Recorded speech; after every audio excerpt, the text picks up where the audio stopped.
伊朗虽然现在海 U 跟空 U 被美国摧毁了，对，但是地面战目前还算是完整，后勤不够，那你火力就不足。你火力不足，面对伊朗的国防军革命卫队，你能够达到多少的战略效果？我说就是相当有限。我们可以看得出来，当初的他的战略情报判断错误，打4天，你没想到打了4个礼拜。换句话说，这个战略情报的估算错误，过于乐观，我认为是美军的致命伤。拉拉克岛可以形成一个有效的支点来控制荷姆兹海峡。不过未来美军跟五角大厦那些高层怎么想，我们还有待静观其变。但是上述这些夺岛作战呢，都离不开人啊，人要去打仗，所以要庞大的地面部队。所以美军的中央司令部已经证实美军当前他们在中东地区已经集结了5万人喽。陆海空的战力包括了林肯号的航母打击群、F-35、F-18、F-15各式的战机，还有正在抵达要会师的82空降师跟第31海军陆战队的远征队那伊朗，大家这阵子看它，虽然都是用一些低成本，但是可以不断消耗你的武器来讲，但是可别忘了，伊朗的这个武力排行在全球他们也有排名第16的总兵力，包括了正规的国防军，包括他们忠诚的革命卫队，还有这种飞弹、无人机各种来严阵以待。所以现在美伊双方都在凝结手上的筹码跟兵力筹码，就在等待一波 all in 的机会。如果真的发生了 all in 的机会，张教授，你觉得这个情势会怎么发展？我认为美国这个兵力规模还是不够，还不够，因为伊朗够大。你看伊朗164万多平方公里那么大，美国现在如果是刚才所说到的第31远征军，就是海军陆战队，也包括82空降师，够吗？你这样子，你的战略目标是什么？你人就那么多，筹码就那么大，你就只能夺岛，或者是想要控领荷姆兹海峡，我都认为有点吃力，有点吃力了。对你这个兵力规模，你要非常大的兵力规模，可能是5万、10万。我们不要讲到越战50万，对不对？越南才30万平方公里啊，这个是164万平方公里，你怎么让这个伊朗来屈服？兵力规模，我认为要地面战，你兵力规模不大，那你会不会容易？你要让敌人屈服，我认为没有办法。而且它规模不大算，它还分散。你刚刚讲的这5万个，那它分散在各个地方啊，巴林、科威特、伊拉克也有。还有阿联酋，还有沙烏地阿拉伯，还有约旦，还有安曼也有啊，都整个是散开的分散，它没有形成集中。你地面要集中啊，不然你分散，你怎么样去投入？我认为兵力不足是最大的问题。第二个，我认为后勤规模，你后勤打后勤，你火力够不够？伊朗的他这种国防军革命卫队，它也是有战力的。伊朗虽然现在海 U 跟空 U 被美国摧毁了，但是地面战目前还算是完整。那你这个后勤不够，那你火力就不足。你火力不足，面对伊朗的国防军革命卫队，你能够达到多少的战略效果？我说就是相当有限。我们可以看得出来，当初的他的战略情报判断错误，打4天，你没想到打了4个礼拜。对，换句话说，这个战略情报的估算错误，过于乐观，我认为是美军的致命伤。那第3个，我认为作战期程太长了，当初没有一击奏效。一鼓作气嘛，再而衰啊。那你让伊朗有所警觉，地面部队有所调动，有所调整，要进入地下化。你这样的话，伊朗的战损就会相对的减低，那它的战力保存就会慢慢逐步的落实。那美军还能够达到多少？所以我认为美军它的战略情报判断跟分析的这种过度乐观，我认为是它的致命伤，而没有一举奏效。我们现在整个看下来美国现在是急着谈判。美国急着谈判，表示说美军在这一方面已经有一点点招架不足。美军如果够顺风顺水来玩吧，我已经 all in， 大家来，那不怕了。他现在也感觉到有点结束，因为他面对2个大的压力。第一个，联合国这个安理会并没有授权美国出兵，没错，你压力大不大？这是你自己单独性、单方面做正规性。对，第二个，他并没有得过美国的参众两院的授权，说通过了。可以用没有他有时间压力，要在60天内结束用兵呢，不然你要参众两院会怎么来看？会对他做制约，对川普做约束，所以他时间压力会越来越急迫。那这样的话对美国用兵不好，他有时间的压力，有兵力规模这一方面综合因素看起来的话，我认为他逐次投入不妙，总共加起来地面部队只有8000人，他面对的是伊朗大军，他只有8000人，他以小博大。我认为他玩太大，风险太高。他夺小岛，岛屿都是易攻难守，你攻得下来没有问题啊。我认为美国摧枯拉朽，轻而易举就把这几个小岛拿下来了。对，你要不守？现在伊朗天天拿无人机给你攻击，自杀无人机就跟你上去，你怎么办？你掩体够不够？你是不是要进入这样子就变成了容易由消耗战进入焦灼战？你进入焦灼，对美国那叫时间延宕哦，时间延宕对美国来讲是不利的哦。所以我认为他去夺岛，你的战略目的是什么？有没有达到真正的战略的价值跟效果？我认为都存疑耶。他有没有做个妥善的评估？我认为他目前没有啊，就感觉到故弄玄虚、故弄绅士。我认为那你就是几个岛，还有荷姆斯海峡。但是问题是，你把这个岛夺下来，荷姆斯海峡并没办法开通。我拿无人机出来，对海峡上的目标做，尤其是游轮，任何全世界所有游轮并没有做进步防御系统，我对它做攻击。然后只要是不跟美国不跟以色列站队的都可以通过，只要美国以色列的就不行，我就无人机就过来，那你要怎么办？所以美国到现在为止还不敢派军舰护航，没错，因为风险太大。为什么？因为伊朗到现在为止还有地对舰的反舰巡弋飞弹，它还没有用呢。这个不用装载，它现在已经没有存在舰队，但是它有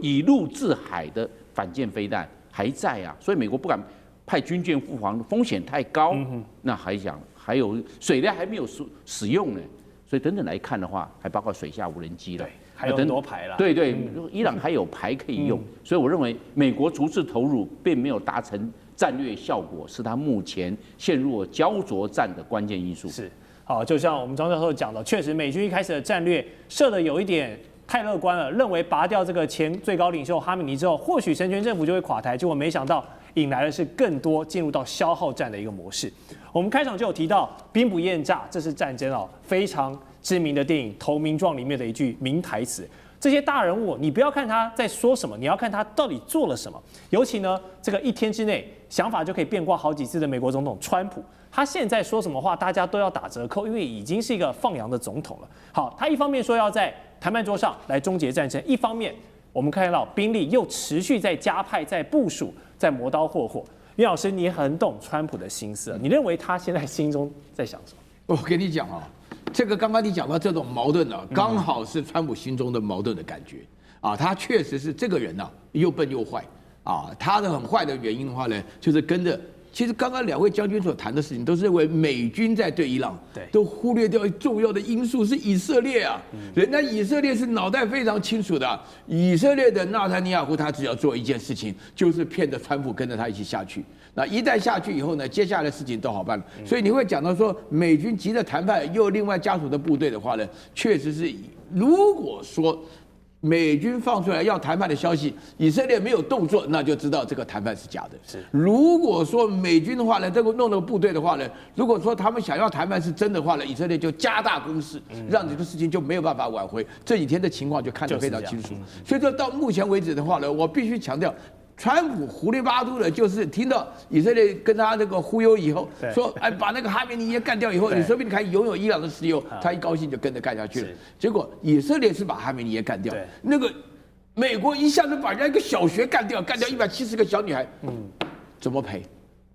？170条小女孩的命啊，对，所以说现在的话呢，美国派了大军，美国不但派大军，美国透过他的战争部部长跟美国的国会要2000亿美金，你算一下，2000亿美金准备打2年了，知道吗？啊，所以你在这种情况之下，美国现在所面对的困扰的的确确就是说，美国有3方面的大困扰，一个就是它的国内的困扰啊，大家都知道，等一下我们会谈到。都反战了，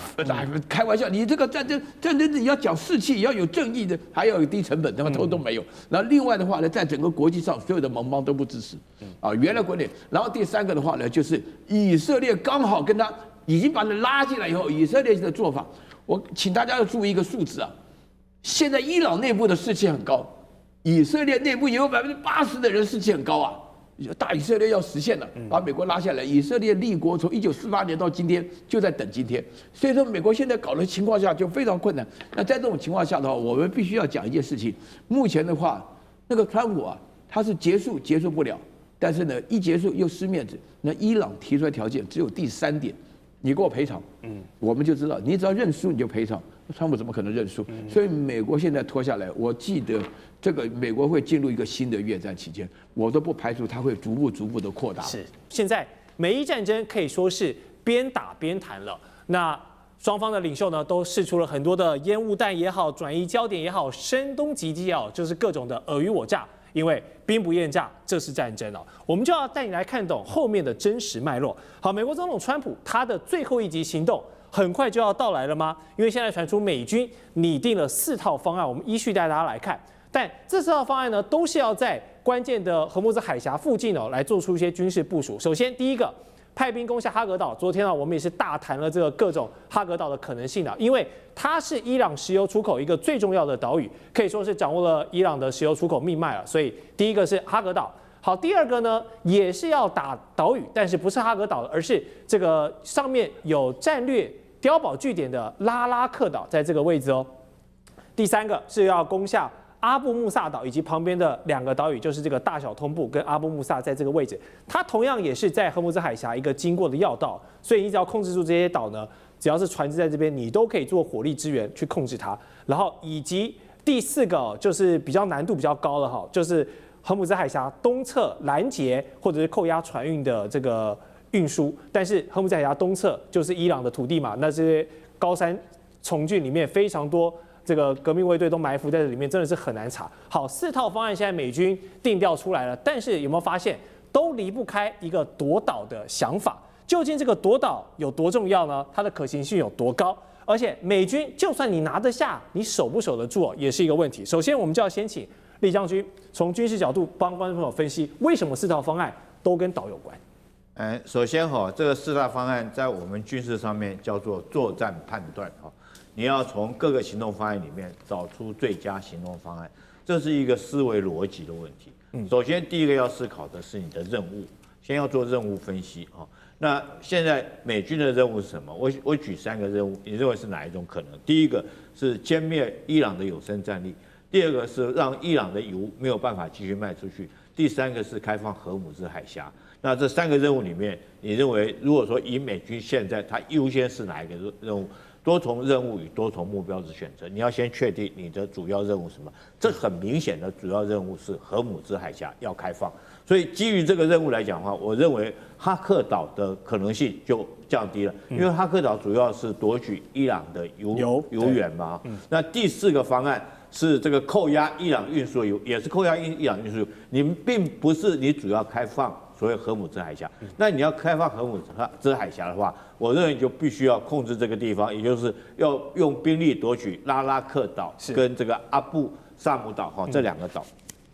那接着下来，我们再研判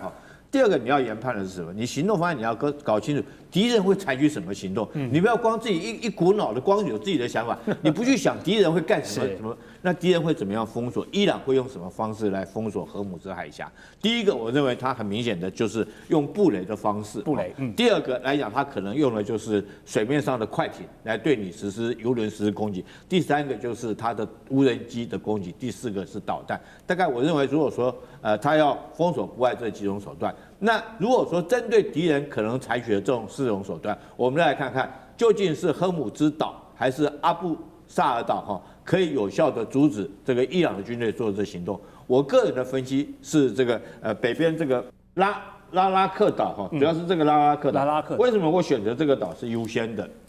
第一个就是它控领这个岛之后，大家看到这边有一个荷姆兹岛的话，它可以完全火力涵盖到荷姆兹岛，这是第一个。如果这边有基地，它在这个地方部署了阿帕奇直升机，在这个直升机来讲的话，可以对布雷的船只实施这个火力的攻击，也可以掩护它的扫雷艇来实施扫雷。那当然也可以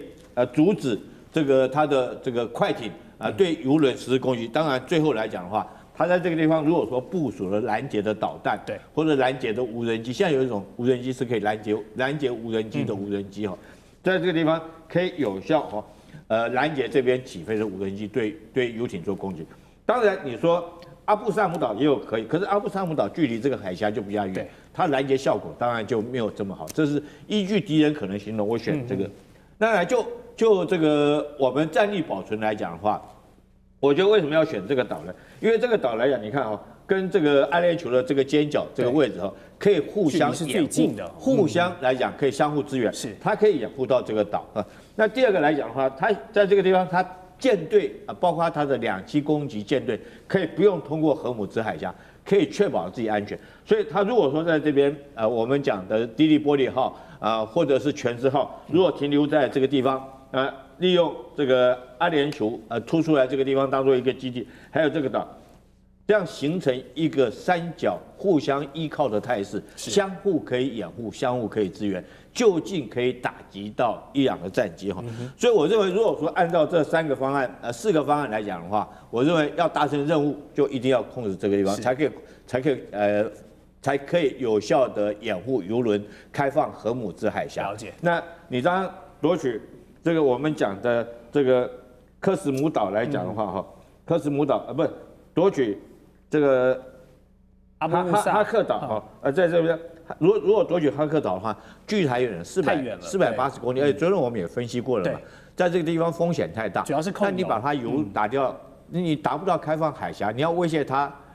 用它来当做交易的筹码。如果伊朗不服你的话，你也达不了手。你封锁这边，对不对？如果伊朗说我油就不出去了，我也不运油出去，那你敢不敢去这个对其他国家可以？他让你通过了，包括中国的油轮啊，包括到你友邦的国家，你美国也不敢把它拦下来，就反而造成自己对于盟邦国家的不友善。所以我认为纯粹就军事角度来看的话，我认为夺取的这个。拉拉克是可行性最高，而且是最容易达成任务的一个行动方案，所以我选择这个岛。了解，好，谢谢厉将军的分析。全球的重点持续放在了中东现在的情势。美国总统川普呢，他现在是释出了更多的和谈资讯，然而现在有一个地方的情势反而是变得越来越紧张了，因为呢这一座小岛之后的态势可能要全面升级。它是哪个岛？我们马上来告诉你，它就是伊朗的能源命脉哈格岛。现在美军在做什么事情呢？开始往中东集结更多的兵力，就是可能要对哈格岛下手了。我们来看看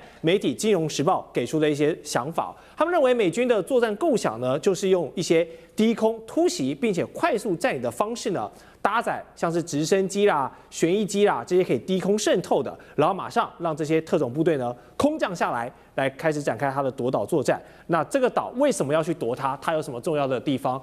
因为它可是重要的。伊朗有90%的原油出口呢，都是来自于这座岛，可以说是美军对它下手，就是直接掐住了伊朗的整个经济命脉，那迫使伊朗要这个只能认输。好，所以我们看到这个非常大的场面，有没有点像我们打这个电子游戏什么 Call of Duty 这样，这个拿着步枪要突袭一个岛的感觉？但是呢，打游戏很简单失败可以重来，但是真枪实弹这样的军事行动是没有失败的空间的，大家都是孤注一掷来执行这个任务。好，我们就要先请厉将军来帮我们从这个军事的面向来彻底的分析，帮大家兵推这个哈格岛现在攻方的美国还有守方的伊朗，他们各具占有的优劣是什么？好，我们首先来看一下哈格岛的地形，跟各位观众做个介绍这首先我们看一下哈格岛的位置是在这个地方，小小一个岛大概只有20平方公里这个的一个小岛。但是如果说你要通过哈格岛，很明显的2栖舰队势必要通过荷姆兹海峡。那我们看一下地形，荷姆兹海峡大概这边就伊朗来讲的话，几乎都是海拔到1到3000公尺的高山。那这种地形很适合这个伊朗的地面部队在这边做伏击阵地他在这边如果说是部署了对舰的导弹或者是无人机，可以对美军来讲包括现在可能全师号或者是迪利波里号的2栖船团来实施攻击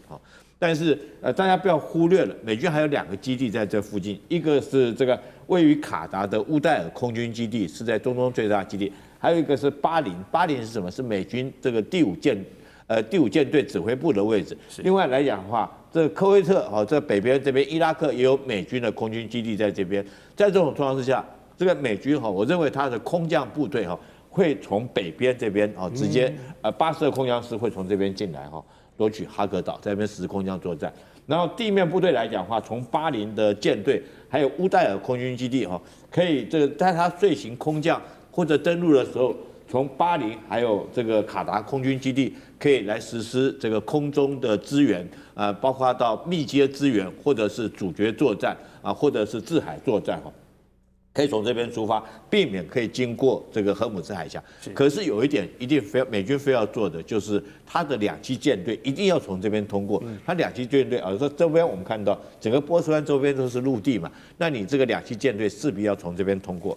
那这是第一个，我们周边地形介绍。第二个，我们看一下哈格岛本身的地形。那如果说是美军在这边实施两栖登陆或者是空降作战，我们看哈格岛这边很明显的冲到图我们都看出来，这个是这个油库的位置，这个油桶的位置，它势必要在这边这个避开这个地方，不管是美伊双方炮火，避免误击这个地方，造成不可收拾的后果然后在哈格岛的这种西边这边有一个机场，那这个美军一定要先夺取机场，有夺取机场以后，才可以有利他82空降师这个用 C-17运输机或者是空降这个低空的跳伞方式，在这边夺取机场，还有它后续的物资的运补，可以用飞机很快速的可以运补下来。另外还有一个美军势必要夺取的就是这个港口。大家注意到这个码头，因为你重装备包括你坦克车、战车甚至大型的火炮，你用运输机来讲，运量还是有限，势必要用船来运输。所以第一个，它一定要夺取这个港口。大家看到这个港口很远，这是它装油的这个码头。这个装油码头，因为它要装的是30万吨级以上油轮，所以说它特别向外面突出去，吃水才够深。那同样的道理，如果美军可以利用这个港口，它大型的船舰就可以在这边登陆以后，然后可以这边利用这条道路来对这已经登陆的部队做后续的持续运补。当然，它周边还有一些小码头这个小港口、小码头。那我认为说是作战的重点一定是在这个地块，还是在北边啦。一定在这个，他一定要夺取机场，或先夺取这个小码头，才有利于他后续的运补。他这个小码头夺取以后，从巴林的这个运输就可以利用这2个码头来实施运输，也可以确保这一线的建立，利用这一线建立他所谓的滩头阵地线那整个作战的程序，我们先讲美军的作战程序美军作战程序，第一个一定是对这个岛上面的所有军事设施来一次用火力洗地。我们讲说的叫做密接支援，那登陆的时候做密接支援。那美军可以用什么样的武器先行做这个工作？它可以有现在所谓的 A10这个雷霆式攻击机，那戏称叫做油猪式了。油猪。它这个除了说是它可以带各型的对地攻击的导弹做精准的打击之外，它另外机头这个地方有一挺30机炮，这机炮每分钟可以打到3000发，是非常强而有力的。那最大的特色，你看它2个发动机是装在后面上面，它这个底部来讲的话，因为它本来就是对地攻击机，它就有预防到，等于说一辆会飞的坦克，所以底下那个厚的钢板，你用一般的机枪是打不穿它的，所以它的防护力是很强的。我认为它一定会用油猪式这个战斗机，从我刚刚讲的卡达尔空军基地起飞这个来这个地方做这个掩护、密接支援，还有先期的火力攻击。那第2款它可以用的是阿帕奇直升机阿帕奇直升机也是一样，这个它底面的钢板也是很厚的，可以防止轻兵器对它的射击。那飞行员是在上面，它这上面有一挺机炮。那这个机炮的强在什么地方？这个射手他眼睛看到哪里，那机炮就瞄到哪里，是非常的精准。那在第1次波湾战争的时候，他带着导弹对战车的攻击，战力比是1:16，不0:16，他一架直升机就可以打掉16架的这种坦克车因为它有可以携带16枚的地狱火导弹。除了这个以外，它可以带火箭炮，所以火力是非常猛的。这是美军制空作战。紧接着我们看，如果登陆初期的时候，它海军陆战队可以用 AAV7这种2栖登陆车，从这个迪里波迪号或者是全斯号这2栖攻击舰上面带着陆战队官兵直接抢滩登陆然后再来我们看一下，它这个迪里波迪号上面还有的语音式的直升机。所以它不见得是要用跳伞它用语音式直升机就可以将人员来讲，这一架直升机大概就可以带70-80名的这种陆战队的官兵，直接用机降作战，很精准的着陆到他所望的地区来实施精准作战。那我们看一下伊朗有什么反击力量？伊朗当然它的地面力道是比较强的，它第一个它的优势。这个哈格岛距离伊朗的本土大概只有25公里，也就是它的无人机是100%可以攻击到这个地方哈。第二个来讲的话，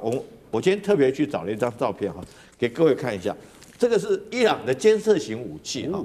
哈，叫做沙哈克 H3型的监测，它类似刺针飞弹，但是大家有没有注意到，它很小一根，对，它不大。所以它的杀伤效果不大。那你如果说对 A10攻击机的话，其实我觉得效果不大，可是可以将它击伤。这个应该是击伤没问题。可是你要将它击落，可能不是那么容易。今天有一则最新的新闻，就是美军有一架 F-18战机说是就是被这种刺针飞弹打到的。到底有没有击落？美军现在是说否认了。对。但是我认为说是可能没有击落，但是有击伤。了解。因为 F-18它本来舰载型直升机。它的这种防护力、安全防护也是很好，设计很好。而且第二个，再加上你看这个这么小一个的刺针飞弹，它的弹头杀伤效果有限。你看弹头就这么大一颗弹头这么大一颗，大概爆炸威力大概我想了不起一颗迫击炮那种爆炸威力，对战机来讲可能不构成这个击落，可是造成损伤是会的听说就是这款飞机来作战。所以我认为说是，如果说是双方这场战斗来讲的话，可能这个伊朗会不会采取的，可能我认为是类似关门打狗的战术。我让你的这个低力玻璃进来之后，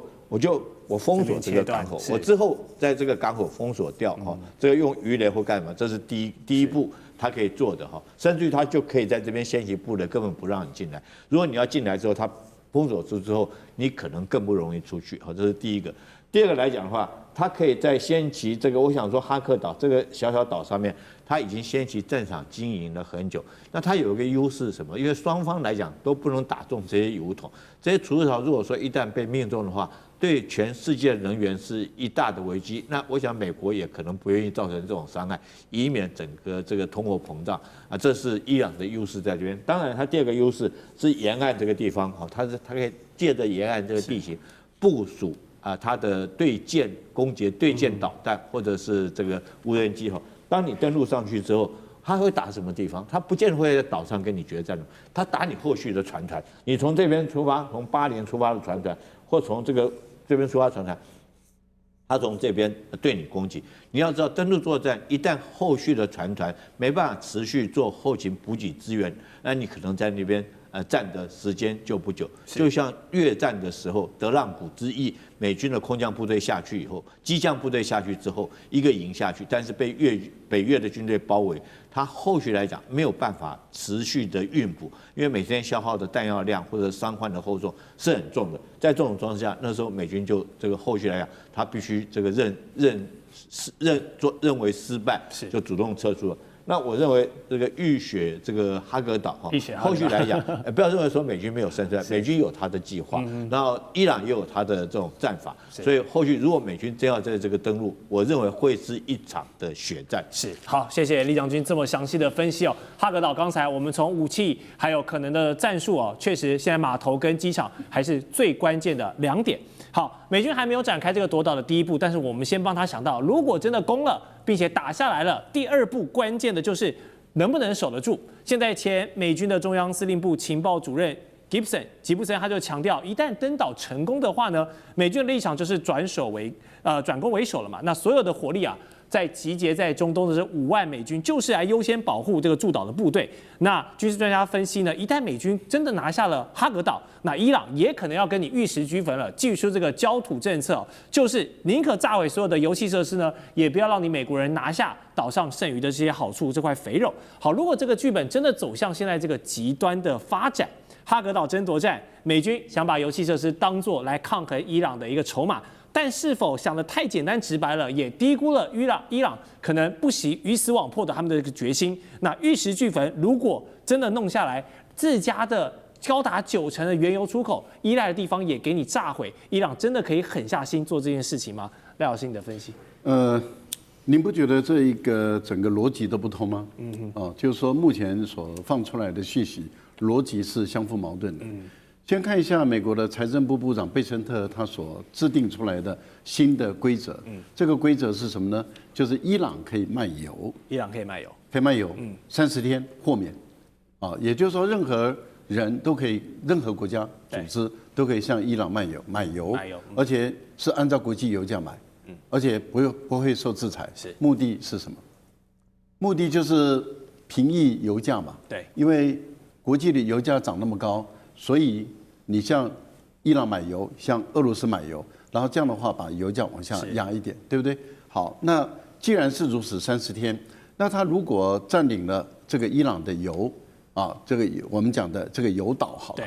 你占领这个油岛，你要把它运出去，那你如果运不出去呢？那伊朗的油就出不去了嘛。那伊朗的油如果出不去，那你豁免了那30天就没有意义了，因为伊朗的一滴油都运不出去的话，油价又往上高了，油价又往上高，那俄罗斯又不卖给欧洲了，那这样的情形下，欧洲的一片悲惨，那国际的原油价又往上飙，那意义在哪里呢？好，这是我们讲的，就是说，你说你要占领这个油，你要油岛，那你拿的目的是你要拿到海外去卖，那你的赫尔木兹海峡能不能打通？你目前是打不通嘛？所以沙特也好，阿联酋、巴林、卡达等，他们的油气就出不去嘛，油气出不去，所以油价才会高。那你不觉得那赫尔木兹海峡要不要占领啊？如果不占领，那你占领这个油岛意义在哪里？好，即使我们就讲伊朗没有把你油岛的油设施摧毁，那你占领了油岛，你要把油采了，你还是要卖出去。你卖不出去的话，伊朗的油又没有卖出去，国际原油价飙涨的不得了，你不觉得这很矛盾吗？所以我个人你把它拼凑在一起来看的时候，你会觉得这怪的不得了啊！啊，难道就是这个岛吗？好，我们再问一个问题，就是你占领了这个岛，不代表你能拿到伊朗的油因为并不是从这个岛底下去产油这个岛只是一个初加工。也就是说，伊朗在它的本土内把油采出来了以后，把那油送到这个地方来，这个地方以后进行加工以后，然后就上船，从这个地方运出去的，所以它是一个加工的设施。那也就是说，你夺了这个岛，不代表你就拿了伊朗的油，伊朗可以把油管关掉。关掉以后，它从另外一个管线，因为伊朗已经早就在预备另外一个管线了，所以从另外一个管线把油装进去以后送出去，然后把你困在这个地方。那请问一下，我把这个设施不要了，我专门来打你，那我设施我也不需要，以后反正你到时候赔偿的时候，我再把油恢复过来。你不觉得这也是一个很奇怪的逻辑吗？扯了半天，我都觉得这个难道不是美国故布疑阵吗？也就是说，美国你的2栖攻击舰又穿越不了赫尔木兹海峡，除非你把赫尔木兹海峡的用火力压制。你要压制以后，你才有可能2栖登陆作战。你不然的话，你只能够采用这种空降伞兵82空降旅的一个作战。那你在这样的一个作战方式，就显得很脆弱了。所以你如果一定要2栖，也就是31、11旅跟82旅的搭配，空海的搭配作战的话，你就一定要用火力压制赫尔木兹海峡。所以很可能霍尔木兹海峡的火力的攻击战反而是非常猛烈，不然的话你怎么掩护你的这2栖攻击舰穿越这个海峡呢？好，刚刚赖老师帮我们提出现在美军一直在不管是透过这个军方的说法，还是透过媒体的说法，都让大家把聚光灯放到这个哈格岛争夺战上面，但其实赫尔木兹海峡还是能否通畅才是一个关键，因为现在呢，如果持续封锁下去，大家势必要找替代方案没有办法等待这个油出不来那么久。替代方案在哪里？红海路线呢，当然是一个选择。不过伊朗放话了，如果美军胆敢对哈格岛有任何的动作，他们也会将这个开辟红海战线要给老美一个惊喜。好，红海是通往苏伊士运河的要道，之前我们的这个长荣海运在那边有这个出过一些事故可是把全球的物流塞出了一个乱子大家都还记得吧？那现在如果万一红海也变成了风险路线，然后全球2大的这个运量的动脉都同时受阻的话，全球的经济跟物流会有多悲观？这个油价会不会喷到天上去杨老师？红海的重要性就是它在连接欧洲跟亚洲之间的航运。那如果走非洲的好望角的航线的话，至少要多10天到15天的时间。那时间就是金钱了。那所有的保险费、航运以及整个供应链的时间也都会受到影响，所以它这个冲击其实是难以估计的那伊朗有2种方式去影响红海的，就是它的这个海运。第一个就是帮助在这边也门的青年运动啊，或者是我们叫胡塞组织。那目前胡塞组织在这几天也都不断的在喊，不过他动作还没有出来，所以可能是当做一个伏兵。那伊朗也可以直接怎么样？也可以直接就是飞弹就打过去啊，因为距离红海大概比距离特拉维夫在就是从伊朗的角度的话，可能也最多是多100公里的这个航程，所以也都在差不多1200公里范围左右。所以以色列到现在为止被伊朗打的是几乎是体无完肤啊。怎么说？因为他到现在为止受伤的人员已经超过5200人啊。我们知道前2天以色列的核弹基地也被2枚伊朗的重型弹道飞弹击中，而且很准。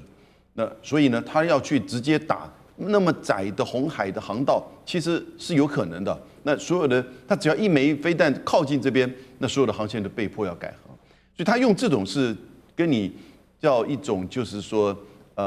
以牙还牙，而且是相互保证毁灭啊。所以我们现在从战略的角度哈，美国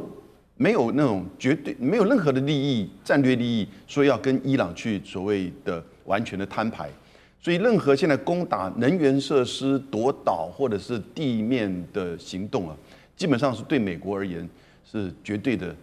损失，而且伊朗会采取所谓的就是相互保证毁灭的这种方式，玉石俱焚，这不符合川普的利益，完全不符合。那但是呢，现在大家都在准备这种最坏的情况的打算。川普在今天上演的这一场脱口秀，原因是什么呢？嘴巴喊说要暂缓打伊朗，达到5天。那为什么要这么做？是为了要来救救经济，包括了股市跟油价、民调吗？还是他另有打算？川普现在正在等的是他的2栖舰，还有5000名的陆战队，准备对伊朗发动下一波总攻击。更大的攻击可能是哪一个呢？今天我们一起来关心。我们先来看到最新，川普23日在他的社群上面再放话了。他说，过去2天呢，美国跟伊朗之间进行了一个非常良好、富有成效的对话。本周呢，我们会继续的讨论，并且他说了，接下来会暂缓对伊朗的发电厂跟它的能源基础设施的攻击，都会停止，达到5天的时间。但是他最后再补了一句说，这个还是最后得取决于整场的会议跟讨论是否达到成功。这个消息一出，看起来是不是美国就不打伊朗了呢？激励了包括我们来看到油价跟这个金融市场的反应，油价是立刻暴跌，幅度超过了13%，油价每桶正式跌回了$100以下。来看到股市的部分，道琼指数狂飙了631点，纳指同样是狂飙了299点。在这些金融市场反应完，还有川普的话说完之后，伊朗是立刻打脸了川普。看到伊朗怎么说？他说完全没有跟美方进行任何的沟通，也没有透过任何的中间人来做协商。伊朗说完之后，川普又在接话了。川普说呢，我不清楚伊朗在说什么。美伊，我们明明就是在昨天晚上有确切的进行会谈啊，这次将会达成协议。川普也说了，当时去跟伊朗交涉的人是美国的特使魏科夫跟他的女婿库许纳。那么我们也特别来看到专家分析了，为什么川普会频频的在这个此刻放出各种的好消息，其实有3个原因。先来看到第一个，就是要救救股市。确实，刚刚看到了股市，美国股市的部分是已经有所反应了。那么还有就是要压低油价，确实这个油价有一度是压低，但是在伊朗否认了有跟川普通话之后，我们可以看到油价又再度的回涨哦。再来看到的是第2件事情，他们说川普啊，现在其实是在为自己争取时间，等待的就是从亚洲这边过去的2栖攻击舰，还有5000名的陆战队，等着他们登陆到中东的时候，才会来做2栖登陆跟远程打击，来攻击伊朗。这个是后面川普等到这些武器到了之后才会做的事。另外，来自于最新的媒体报道消息，美国现在正在加速的增兵中东，尤其现在正在研拟的是登陆夺下伊朗的石油命脉。我我们讨论非常多的哈克岛。第三件事情，现在川普还暗中扶植伊朗的议长，希望透过议长让他上位，有美国的这个影子在这当中。所以节目一开始我们也来特别关心，其实呢，我们也提到了川普多次的 TACO 嘛，过去也有非常多次的经验。首先我们来看到的是，他多次的警告伊朗会面临前所未有的打击，但是最后就是空袭一下，还有有限的反击而已，被人家笑说你是在 TACO 吧。第二件事情，他也曾经对伊朗画了很多红线啊，声称说你如果触碰到底线，我会报复。结果几乎是没有任何的升级行动。那么节目一开始要特别请教干哥怎么看，我们就来假设说，这一次以军事来说，川普是为了在预做准备，等2栖攻击舰跟这个陆战队到了要做攻击的话，那他的战术会是什么？他又会如何做反击？我们看到川普他讲话我跟你讲，从来不必打草稿，你知道吗？我们跟伊朗有非常重大的进展，你知道吗？非常有利的谈判，利器的利，代表什么？代表说真的跟伊朗这几天来有重大共识，所以我延缓5天，延缓5天干什么？对哈格尔岛有这个重大的伊朗的能源设施发动准军事攻击。哇，那这个新闻一出来，就代表什么？代表利多嘛，一利多，那开始油价洗三温暖，股市也跟着洗三温暖。油价你知道，北海布伦特原油本来是100块，对不对？1桶，结果一听消息大好，油价跌了13%，变成87块美元1桶啊！结果有一个人跑出来，叫做卡利巴夫。卡利巴夫是谁？伊朗国会议长，也就是川普口中现在最有可能会取代就是说这个不管是哈米尼或哈米尼的儿子不能够真的亲自主持的话，可能是卡利巴夫会出来。他就一头雾水，跟半岛电视台记者说：“你在说什么？我们哪里有跟川普有任何谈判，对不对？他是自己在编故事吗？对不对？”他说：“绝对不可能的，伊朗还是要进行这个伟大的报复。”他一讲，油价又回去了，你知道，又跑回100块美元去了。所以我们看这个，你会觉得说，这个是真正的民生经济，在川普的嘴巴里面变成一场儿戏，你就会觉得这个人讲话完全没有信用。但是我们也快要反过来看，因为我们特别注意你的军事行动是怎么在做的，但这方面是属于比较认真的东西。那2艘就是2栖突击舰已经到了红海，也就是阿拉伯海那边的外海，准备要进入荷姆兹海峡。这2艘船要特别介绍一下，他们就是闪电航母。什么叫闪电航母呢？闪电航母就不是真正的航母，它只是搭载着闪电战斗机的航母，也就是 F-35。也就是说，这个是美国在因应他们的航空母舰战斗群可能不如在冷战时期还有那么多组的情况之下，美国国会、美国宪法规定你一定要有11个航空母舰战斗群，可是现在还没有了，它只剩下10个，因为尼米兹号要退役，福特号还上不来，所以说他们就把规模以及排水量比较小的闪电航母，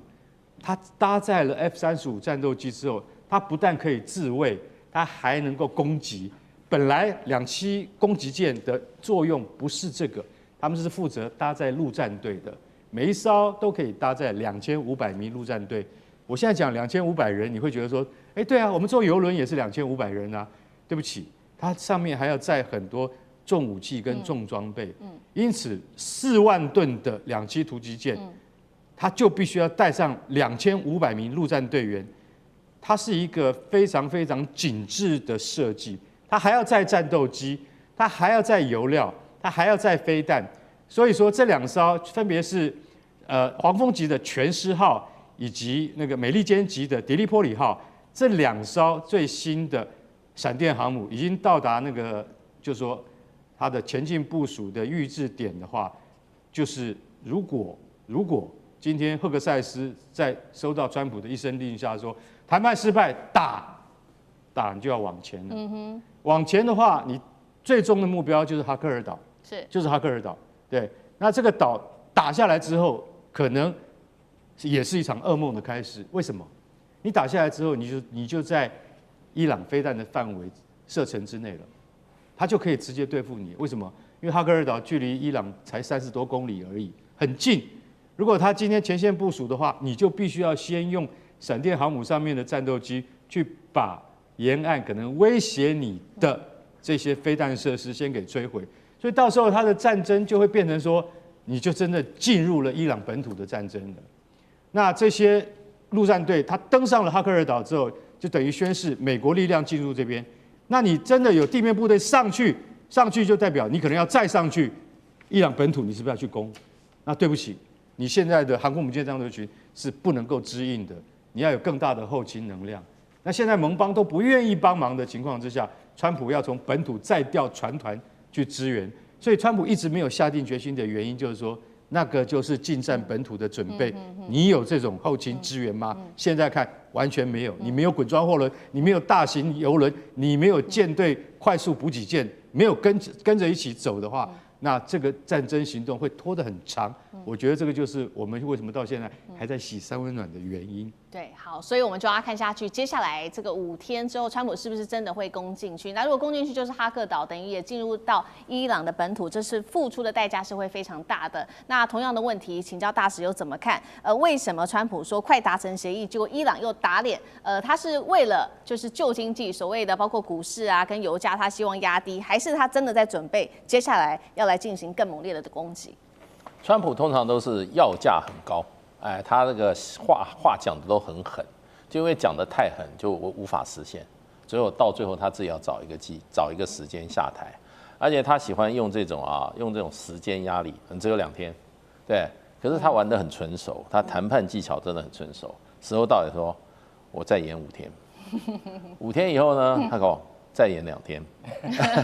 所以川普他口是有名的，那因为他什么事情都从谈判的角度来看。他从谈判的角度来看，他会觉得自己很聪明，对我这个唬你一下，搞不好我就达到目的了，你搞不好就屈服了。我最后这个艾迪美敦输下来，你说对方想一想说，算了，我就让步了，搞不好就赌赢呢。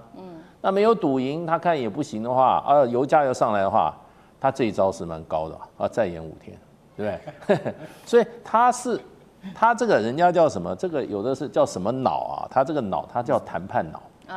谈判脑，事实上的话，用一个最高统帅一直用谈判方式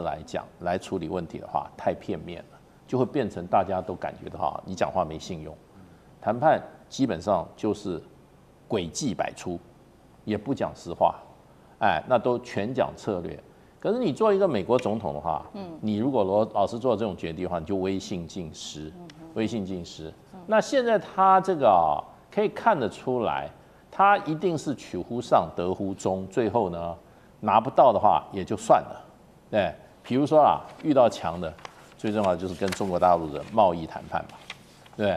他给你停战1年，最后说还要再停战1年，对。然后呢你降，我们大家都降税，本来120%给你降到现在50几%，他可以退的。川普作为一个这个所谓的谈判脑的美国总统，他是有很多退的这个空间的。所以你会发觉大家都很紧张，只有他老兄一个人老神在在，因为现在刀抵着你，对不对？我也可以现在搞的事情闹大，对不对？我的刀收起来不抵了嘛。对，我打你，我最后我也可以不打。对他，我想他的智商应该在莫迪之上。莫迪先生打败仗还可以说全国放假10天庆祝胜利，那川普智商觉得比他高所以川普有收的空间。他也有收的把握，所以我觉得现在这个部分应该是一种怎么讲呢？最后通牒，然后呢展开谈判。那伊朗是被耍了，伊朗说你根本还没有开始跟我谈，你就说已经谈了。那川普讲说打仗谁说要跟你讲实话的？对，欺骗你，我为了国家利益欺骗你，为了打仗欺骗你，天经地义。这个是他的思维方式。所以我觉得现在。伊朗也不会放弃这个机会，伊朗也会谈，也会谈。那谈打谈，边谈边打，那是常态。可是我觉得就变成现在双方都觉得有机会谈的话，搞不好5天以后真的川普就说宣布胜利以后然后呢收兵。是。好，那现在的关键就是说，那川普下了最后的通牒，但是美伊提出来的各种条件，双方能够达成共识吗？因为看起来里面是有一些项目，双方是很难达成共识的。其中我们来看到几个，先看伊朗他提出的要求，必须彻底的结束战争，那么美国撤军，并且关闭中东所有的美军基地，还有赔偿战争所造成的损失，这是来自于伊朗。那我们来看到美国说，伊朗必须停止核计划，拆除浓缩铀的核设施，还有撤销限制弹道飞弹的计划，停止支援代理人战争。现在看起来的停战条件有可能吗？另外就是刚刚我们特别提到的，川普现在是否要扶植这位伊朗的议长上位，来介入在伊朗的政权当中？上志哥怎么看？首先我们看这个整理出的伊朗提出的条件跟美国提出的条件，大家不要误会了，我觉得好像大家真的已经提出条件在谈，没有的。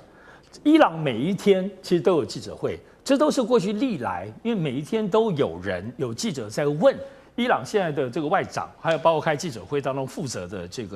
那个领导人，问他们说，到底现在是什么样的条件才能停战？所以我们现在看到这个条件，不是他们现在跟美国谈这个条件哦，是历来在问的时候，比如说我们现在前3项。这是更早之前，很早以前就已经提出来的，所以大家不要误会，这只是说过去记者在问的里头。因为记者有个最新消息是什么？英国《泰晤士报》在我们录影前的1个小时才刚刚说，才讲说，川普真的是已经有在谈吗？伊朗在谈吗？《泰晤士报》说没有的。说现在能够代表川普去谈的就只有一个人，就是魏克夫。那么魏克夫他说现在根本没有任何的管道能够伊朗谈，而他正在寻求透过巴基斯坦，而且没一撇，巴基斯坦也没答应，伊朗也没有答应哈。所以真正我们要看的部分，谁能够代表川普去谈，其实也没有太多。我们这个电视墙当中讲说库许纳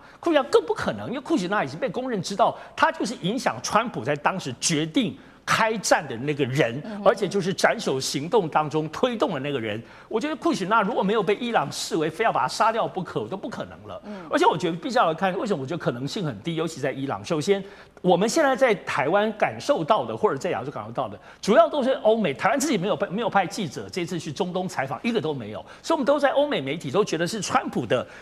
这个节奏，川普的起伏，我们跟着他起跳。可是你真正来盘点，理性来盘点，到这一次来看，伊朗是什么？伊朗是人家的哈梅尼，是他的政教领袖，他们的神他们的神被杀了，被斩首，整个伊朗被斩首了50几个以上的所有的领导人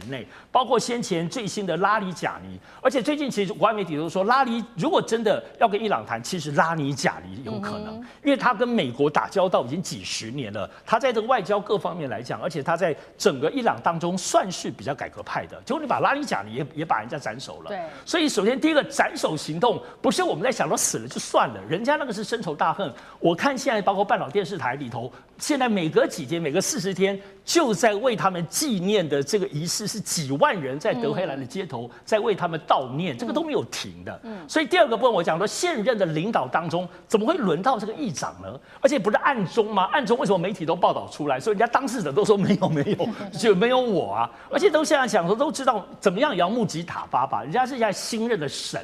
新任的政教领袖，而且拉里贾尼结束之后，谁是真正的能够取代的，还要看穆吉塔巴指定谁。如果没有出来之前不知道的，而且大家千万不要小看了，现在不是川普要不要停？伊朗现在跟以色列之间，他们的这场战争是几十年、上百年，有延续的一点宗教战争。最近在国际舆论当中，学者在分析，这里头包含他们自己本身所谓的末日，也就是说，大家互相要把对方置对方于死地，对以色列于死地，以色列要伊朗于死地。这个不是现在这种我们看到国际政治、财经的这样子的元素而已，它深层的这种宗教仇恨，末日要达到末日的这个宗教的目的，可能是在有更深层。这些加起来，你觉得可能会轻易就谈，很可能轻易就5天之内就可以谈完吗？我们都知道，美以联军对伊朗发动攻击以来呢，这个时间呢也是快3周的时间了。但是现在呢，感觉美国跟以色列有点越打越迷茫。怎么说？因为搞不清楚伊朗究竟的要害在哪里。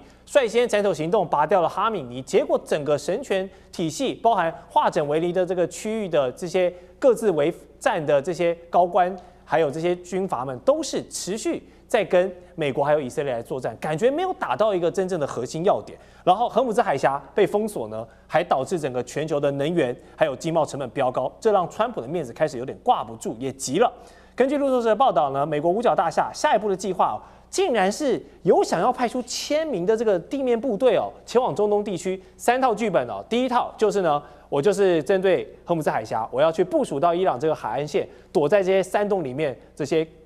人全部给它清除掉，确保荷姆兹海峡的安全通行，这样子全球的航运才可以恢复正常。第二个是我去动你的能源设施，石油输出的枢纽哈格岛，这是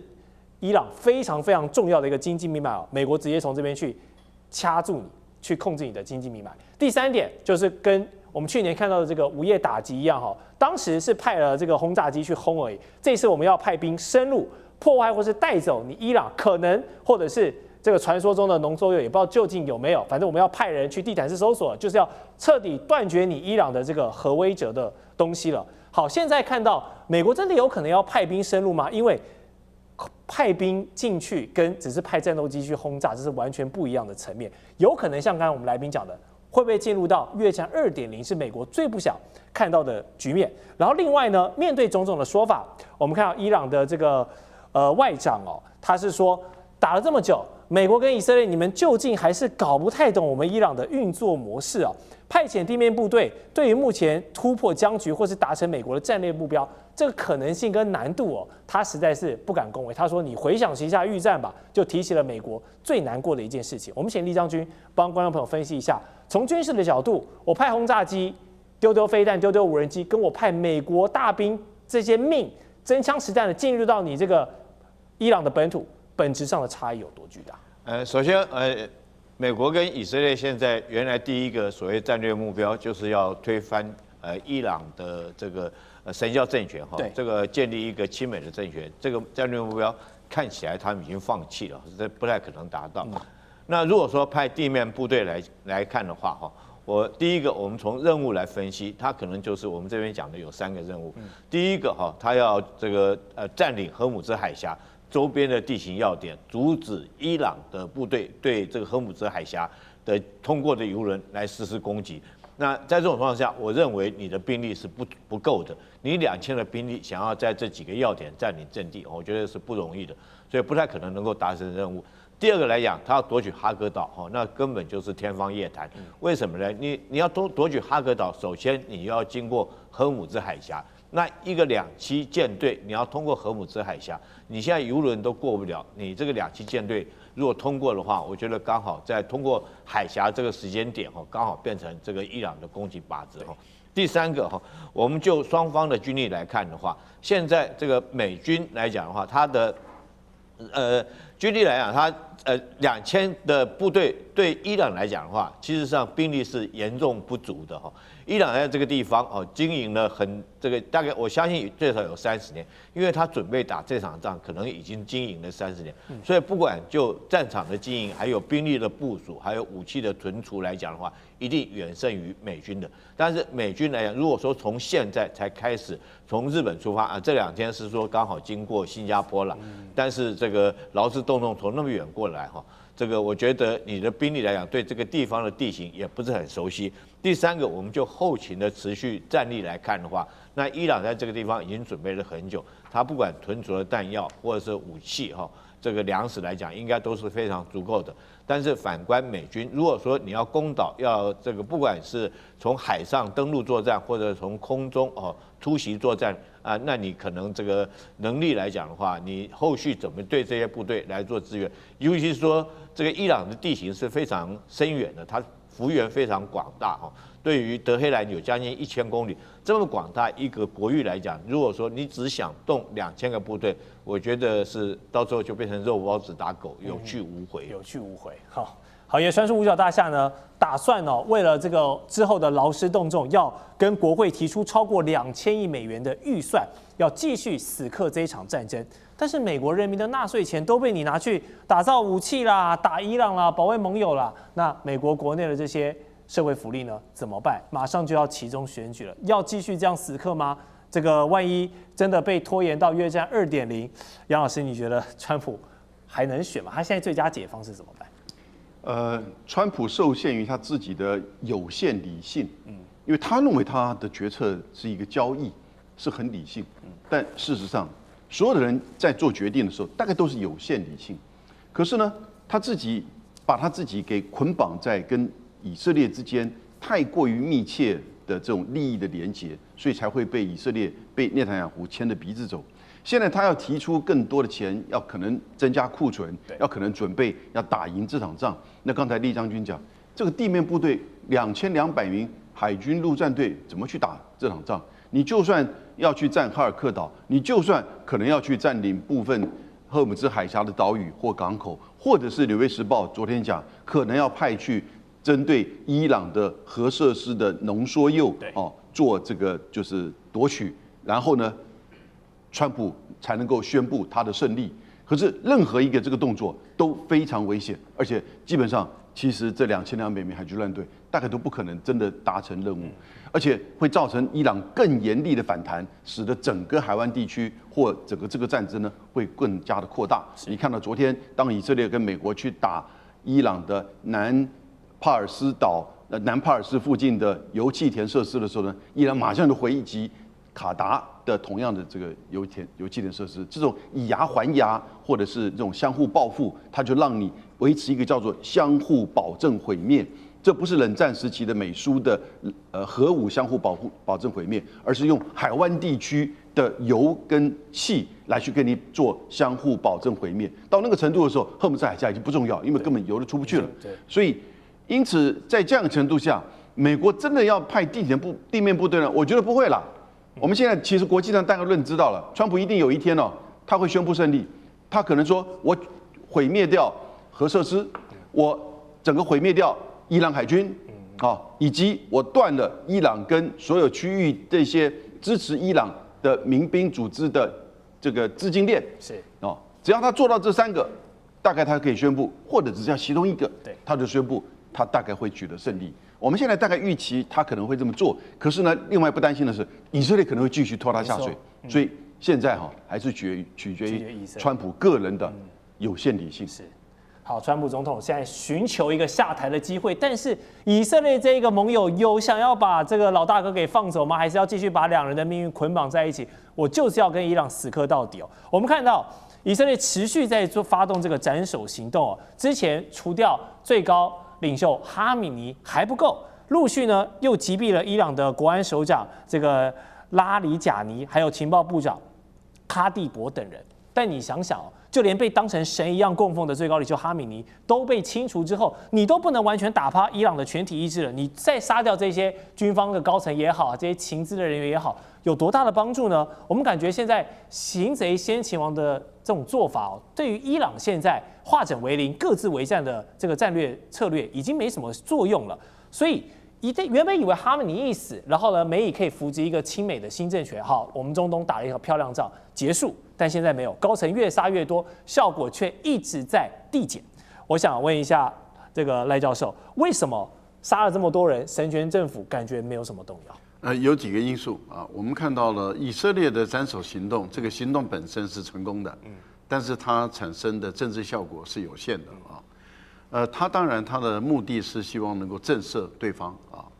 让以色列的伊朗的领导阶层没有人敢接都害怕了，最后这个意志屈服了啊。另外一个部分就提供给他的民众来去推翻他们的政权，他原本的设定的目标是这样。可是问题就在于说，《纽约时报》的评估，他认为想推翻政权的伊朗人就有几百万人，可是伊朗有9200多万人了。几百万人想推翻这个政权，那就是少数，而且是绝对的少数。换言之，也就是说，多数的伊朗人不喜欢他们的政府，但是还没有到要把他们推翻的地步。就好像多数的美国人不喜欢他们的现在特朗普的政府，对，可是还没有到要把它推翻的这个强度嘛。那也就是说，这个是一个同等，你就可以理解了。就是说，我不喜欢伊朗政府，但是我们也要把它推翻。同样的，我不喜欢川普政府，可我没有要把它推翻，而不喜欢的是高达60%以上哦，支持川普的现在只剩下2-3成哦。那你想想看，在伊朗里面的话，人数更少了。好，所以没有到这么大的一个强度的情形下，以色列所设想的已经建构不起来了。这是第一个部分。第二部分就是伊朗只要他的这个统治力用低强度就能够完全掌控了。所谓的低强度，就是说你高强度的军队掌握在这个中央手中嘛，然后再来有革命卫队作为他的铁卫军，所以17万左右的革命卫队，60万左右的正规军，它就形成了它的一股强大的军事打击能力。再加上这个治安部队，就是警察部队，然后还有地方的警察跟宗教人士，它所形成的这种低强度的这种统治力，只要维持低强度，它就能够控制这个社会。当然就达不成这个以色列所想要的目的。以色列到现在还看不清楚是内塔尼亚胡他自己知道，他是为了保自己，而不是真的他可以达到他的政治目的。是。好，现在以色列持续在斩首行动的动作上持续的在做，但我们刚刚3位来宾都陆续分享，效果已经在递减，已经在有限了。美国难道不知道吗？川普难道不知道吗？为什么他能够容许现在纳塔雅胡持续在中东感觉换成他在主导的部分？委员你怎么看？不完全是以色列纳塔雅胡在主导啦，因为两个人沆瀣一气，狼狈为奸，你很难说谁是谁啦。因为他们两个刚开始的见类欣喜，对，他说伊朗大规模抗议，然后这个哈米尼杀了1万或者3万人啊，这个残暴政权，我同意这是残暴政权，但是残暴政权不表示有人就有能力出来推翻他，然后他可能找了国防军几个军头，就是我们如果把革命卫队头哈米尼干掉的话，你们可以来接管政府，就弄完了以后，国防军退缩了，不敢接管政府。如果国防军接管政府，今天的川普一定是世界明星，哇，这拽得不得了。可是伊朗国防军不敢接管政府的时候，这个时候川普就一定会灰头土脸啊！那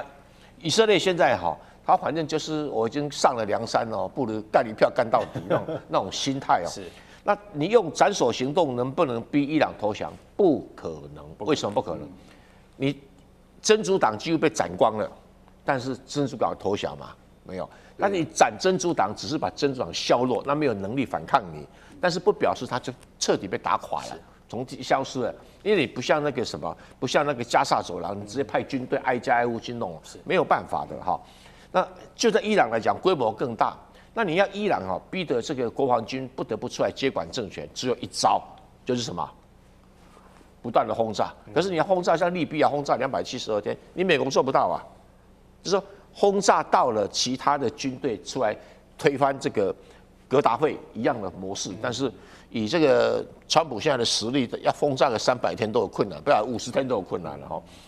那这个算不算逼美国陷入中东长期战争啊？基本上在赌一件事情，就是伊朗的资源什么时候用尽。所以他们讲说，你来打越战2.0，问题是越战后面有2个老大哥啊，一个叫中国，一个叫苏联，整天给钱给物资，他当然能够打个20年嘛。你现在伊朗谁给你钱？这个摆在眼前的问题是柴油盐米酱醋茶。我在讲过，军队现在缺医药、缺粮食，缺得很严重了，所以而且是革命卫队哦啊。然后再加上一个很矛盾的问题，就是说革命卫队有最好的医院、最好的设备，可是国防军不能去用，中间的嫌隙都很复杂了，所以不会有长期战争啊。但是看谁打到精疲力尽，谁先喊停，但是只会一种非正式停火，不会有什么投降的一个约定，都不会有。